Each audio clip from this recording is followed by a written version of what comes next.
All right, I'm still trying to figure out how to best give coverage of the Gold Cup and Club World Cups as they are going through their group stages because there's so many games. I can't talk about all of them individually. So I'm going to do this one for the Gold Cup. We're halfway through the group stage, so I'm going to do a 5 things we've learned so far from the past 7 days of action and what this means going forward in the Gold Cup. I think this is a fairly fun idea that allows me to talk about the Gold Cup more broadly in the past few days. You guys can tell me what you think and if you like this format or if you'd want to see something else.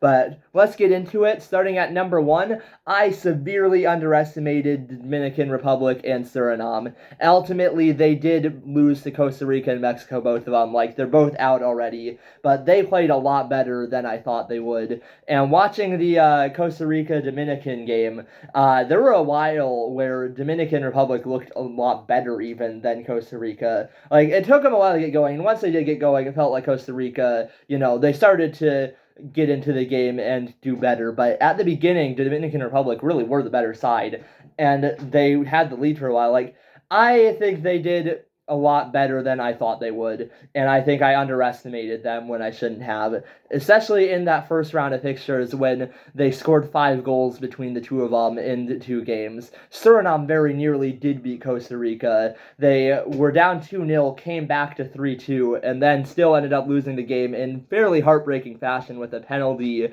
in the 90, or actually the 100th minute, I think, was when it actually went in, which is pretty insane. Like, how does a game even go that long?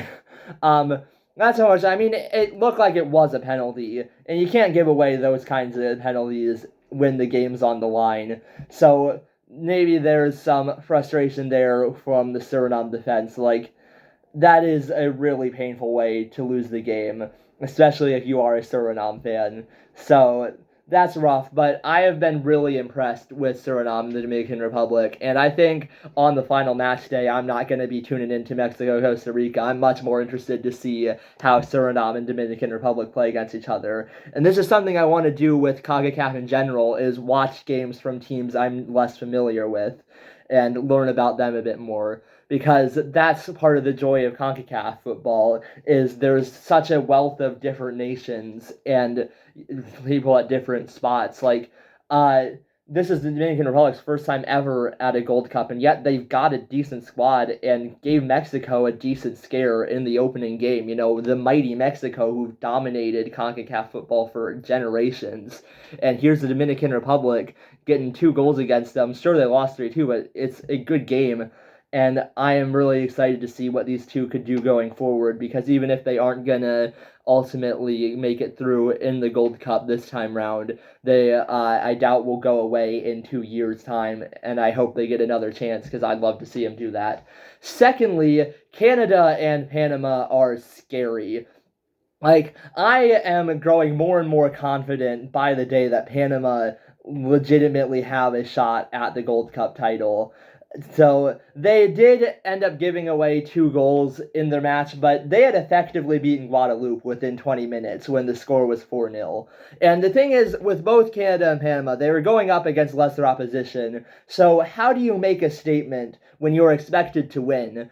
You do that by showing absolutely no mercy whatsoever and just completely annihilating your opposition, which Panama and Canada both did. Panama, even though they gave up 2 goals, again, they had the game won effectively within 20 minutes when it was 4-0 already. And then Canada, there was a time when Canada rocked up to San Pedro Sula and lost 8-1 to Honduras. Those days are well behind us now. Canada winning 6-0 against maybe not, an all-time great Honduras team, but a pretty good Honduras team still. And if I were El Salvador or Curacao, I would be quaking right now at the prospect of facing Canada in the group games. If this is what they do to Honduras, who are probably the strongest of the other 3 teams in the group, then what are they going to do to Curacao and El Salvador? Canada are like, this team is legit and they are very scary, probably now in my mind the favorites to win it all. So that is a massive statement from Canada and Panama as they look very good. Third point I'm going to go with is that Guatemala uh, you can't count them out of Gold Cups. They they beat Jamaica, which I did talk about that, but I think I focused more on how disappointed I was in Jamaica than how well Guatemala did. And they really did play a great game. Once again, spurred on by a great crowd behind them, but maybe they would have won without that too. They played well. They had the game plan and they stuck to it effectively, and Jamaica never looked that threatening against them. Jamaica had more shots, and yet Guatemala had by far the better chances, nearly made it 2-0. And even if it's only a 1-0 win, a 1-0 win against Jamaica is plenty all right. I don't think they're going to beat Panama, but they're probably going to make it through to the quarterfinals again, which is what they did last time. And Guatemala has been pretty fun to watch at Gold Cups.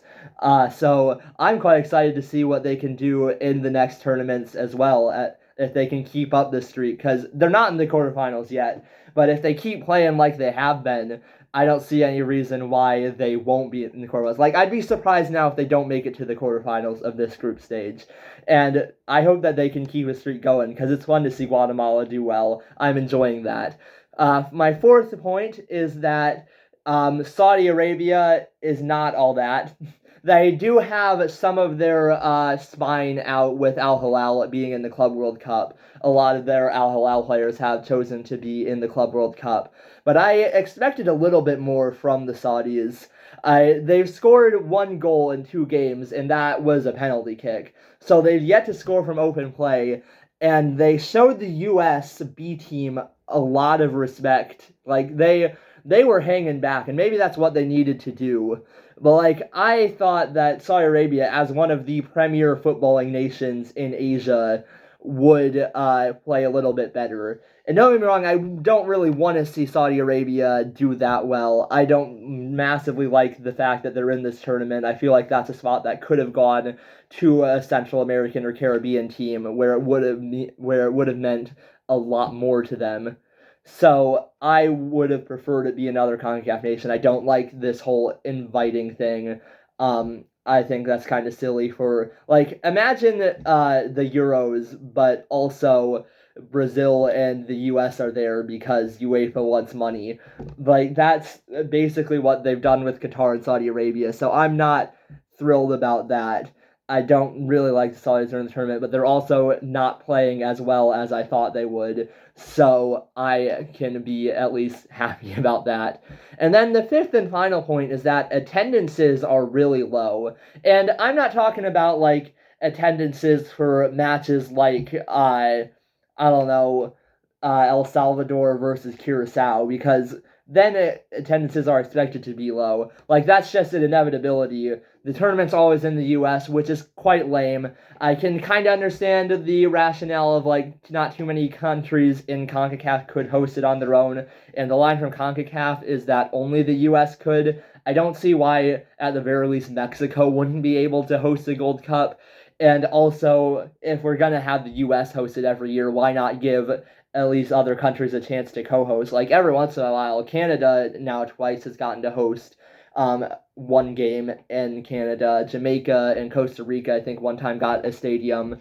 And why not do that more if we're always going to have it in the U.S.? Give other countries at least a chance to host a game.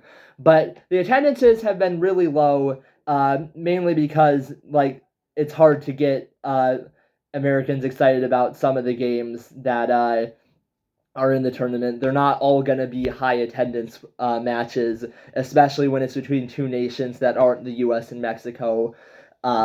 So even with games in the South that's meant to, like, appeal to some of the diaspora populations of Latin American nations especially, it's hard to get big attendances for those matches. But where there's not usually a problem filling out stadiums is for the U.S. and Mexico. Mexico always gets to play in NFL stadiums and pretty much always sells them out. So getting 54,000 in LA is not a meager attendance, but by the standards of the usual Mexico attendances, it is kind of disappointing.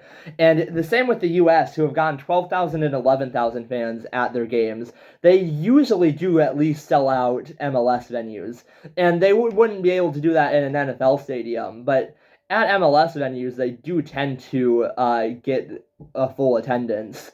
So that's disappointing. There's a lot of things that might go into that. lots has been made of the ice stuff and whether that has potentially scared off some of the Latin American population, which it very well might have. I don't really like to talk about politics too much on a football based channel because I know how divisive it can be. I can't say I'm a massive fan of how heavy handed all the ice stuff has been, though. Like, I can't really support that, and I understand why a Latin American person might be scared to go to games. Um, and I'm kind of frustrated with that for a number of reasons. With how Trump is doing that, so I don't really like that, and I understand if that has caused attendances to be lower. I also think that the Club World Cup happening at the same time might have had a knock-on effect there, where it's hard to get interested about the Gold Cup when it's not the only thing. And really, the Club World Cup's the thing FIFA's been marketing really heavily, trying to get attendances to. So it's probably dwarfed the Gold Cup in terms of some of the media attention that it might usually get. The Gold Cup's never been something that attracts a ton of media attention, but especially now, I think, is not very, like, it's the Club World Cup's the thing that's getting all of the attention, so that makes sense. There's also ticketing measures that go into it. I think the U.S. Saudi Arabia game in Austin I was seeing was like $100 for tickets, which is crazy. Like, this isn't even the main USA team. I don't get, like, there's just this culture of massively hiking up the prices in the US, and I think that's the real reason CONCACAF really wants to play games in the US all the time, because Mexico is capable of hosting a Gold Cup, but they make a ton of money in the US, and it's the same reason that the Mexican national team seems to prefer playing games in the US instead of Mexico. They can hike up ticket prices in the US in a way they can't outside of it, and so we get these extortionate ticket prices that make CONCACAF money, but also means that the attendances might suffer. I have plenty of criticisms of CONCACAF as a federation, like as the organization itself. So I've been disappointed in that, and I don't at all blame fans for the attendance issues. I think that falls on a lot of external factors. So there's my summary of 5 points. Again, tell me what you think if you liked it. I kind of like this making videos where I sit down and talk about the tournaments, so I might do more of this. But again, just give me your thoughts. I'm happy to hear them.